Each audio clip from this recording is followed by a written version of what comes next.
Okay, so let's get a plan. What? I want to take on Mom's bedroom, maybe even do something special for Betsy as well. I had a great talk with Noah. He seems like a great kid. I would love to give him a space of his own. Yep. Spoke with Daniel and Elijah, let me take care of their room. And I'm thinking also, because I'm a father of triplets, let me take care of the twins. He's got a point. And I'm super excited about Ruth Ann and Elizabeth, the whole photography and fashion thing. Beautiful. Okay. Yeah?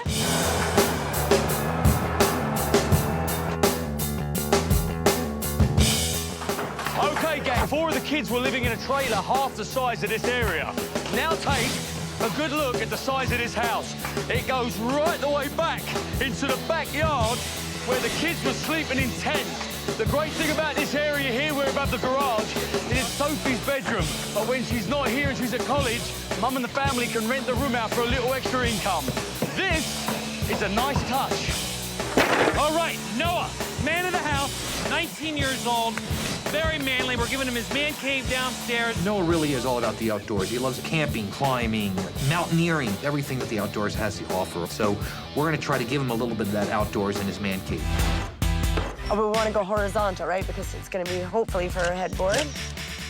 The girls' room is going to be really glamorous. The girls love photography and they love fashion. But I don't want to lose the essence of Idaho, and I want to bring some of that nature back into their room. Oh, yeah. This is going to look so great in the room. Holly, Ed, Jillian, come here for a second. Let's talk. Here's the thing. So we're trying to build a house and bring some elements in that are all about music, because the family loves playing music, right? Yeah. Well, I have a project for you guys. Hey, bring it in, guys. Bring it in. Uh-oh. You're going to love this. You remember that game we used to play when we were kids called musical chairs? Yeah. Yeah. You see what these are? These are old, unplayable instruments. Using these instruments, you guys will create 9 chairs. Is this serious? Dude, I think this could be one of the coolest things we put in the house. So the game of musical chairs has just begun. Enjoy.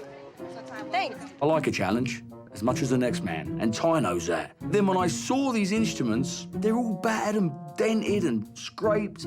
How can you make anything pretty out of them? Ty's words were, build chairs out of the instruments. What if you used the bell of the tuba and used that to sit in? I like that. You sit your bum in there, yeah? A nice little form around the back, Oh, that's nice. isn't it? Let's just pretend this is a cello. The person sitting there can flip it around facing the table, sit that way on it, and play it. The actual concept that Ty came up with, picking musical chairs, is great. Everyone's played that game at parties. What about a whole chair out of kazoos?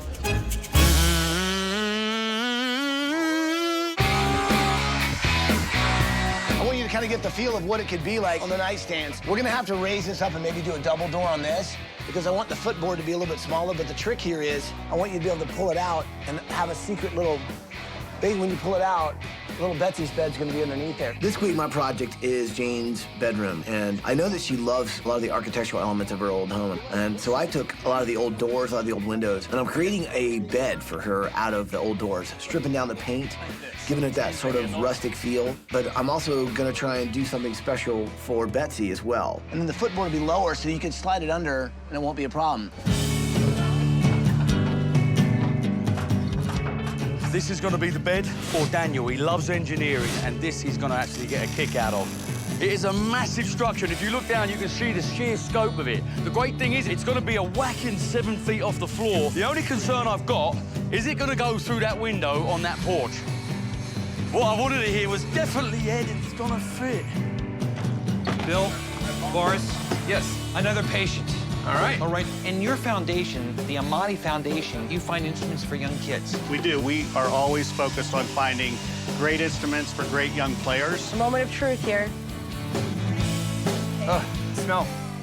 It's just, there's so much smoke damage to this. Wow. You see it right there. Yeah. You're not going to be able to get any resonance out of it. Sophie has been playing the cello since she was 3 years old, but her cello got smoke damage, and we have to fix it. We are so lucky. In Pocatello is one of the finest cello makers on the planet, Chris Dungy. Great to meet you. I'm Chris. His cellos are out being used in symphonies by some of the great cello players of our time. So we're just going to try to see what we can do to make some magic happen here. Can I ask what your cellos go for? Anywhere from about 30 to 70, 80,000 Wow. for a new cello. I need to figure out how to get one of those for her. I really want to be a part of it any way I can help.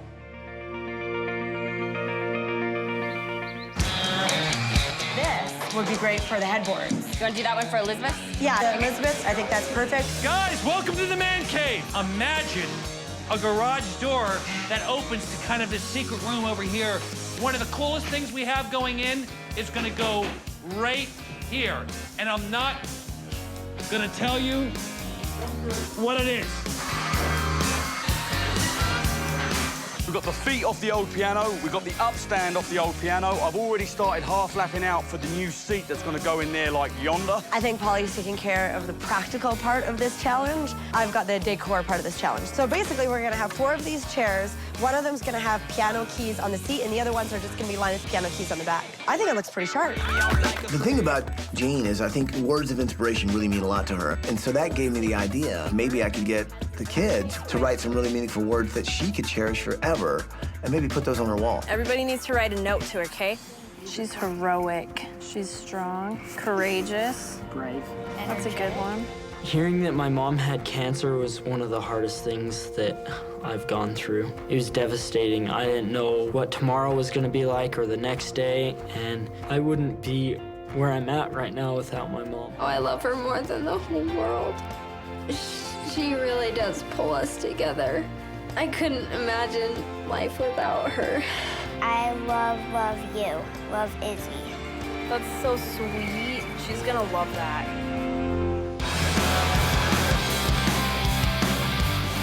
Now, if you can imagine, this is a massive mountain bed for Elijah. It's actually being carved as we speak. But just so Daniel doesn't feel left out, over in this corner, he's got his massive bridge bed that is going to be 7 feet off the ground, and he's asleep up here. I love this wallpaper. It's perfect for this room. So I had the kids, while they're on vacation, write these love notes on musical paper, and they came back and they turned out really awesome. If you read them, they'll make your heart explode.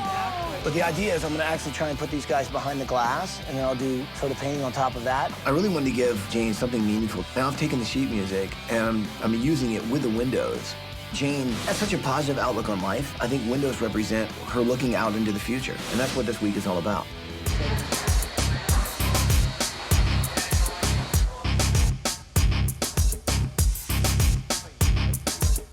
We'll take it through this window here, yeah?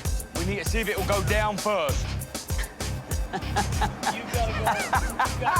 What's your idea? Tip it upside down. We got the Bring the arch down in and come in. When Daniel said to me he liked engineering, we kind of took his love of engineering and flipped it round a little bit by building a huge suspension bridge out of solid steel. The ironic thing here is, gang, with engineering, you've got to be very precise. And I don't think we were that precise with our measurements because part of the bridge bed didn't really fit through the window. It's a good job I'm not an engineer in it. Let's just pull these off and get it in. Okay, now let's have a go.